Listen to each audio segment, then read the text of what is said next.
អរគុណអតិថិជនដែលតែងតែគាំទ្រហាង GEL Sport Shop បងប្អូនចង់ទិញសម្ភារៈពីងប៉ុងដែលមានគុណភាពល្អសូមអញ្ជើញមកកាន់ហាង GEL Sport Shop ថ្ងៃនេះដែរលោកគ្រូបិទដង free yard carbon អានេះដងកន្ទុយត្រីយើងមានដងត្រង់ទៀតណា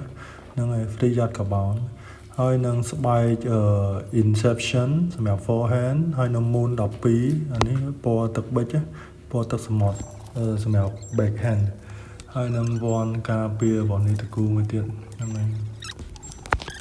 យឈុតនេះដែរសម្រាប់កម្រិត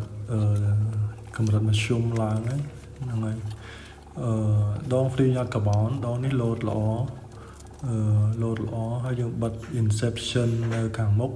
អាហ្នឹងយើងយកមកសម្រាប់អូសនឹងផ្ទះហើយ Moon 12វារៀងលោតដែរយើងដាក់នៅ backhand សម្រាប់ប្លុកលេងអតៈលេងអូសឆ្វេងបុកឆ្វេងអីហ្នឹងហើយអញ្ចឹងសរុបទៅដងឈុតនេះវាលោតល្អល្មមលេងហ្មងហើយតម្លៃវាធូរថ្លៃដែរ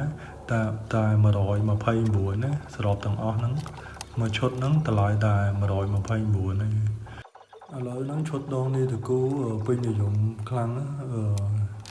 ថ្ងៃយើងបិទដូច Inception យើងបិទឲ្យគ្នាយើងច្រើនដែរ Inception វាធូរថ្លៃតែ30រៀលឯងស្បែក Inception ណាហ្នឹងហើយអញ្ចឹងអាហ្នឹងយើងបិទអស់ច្រើនដែរ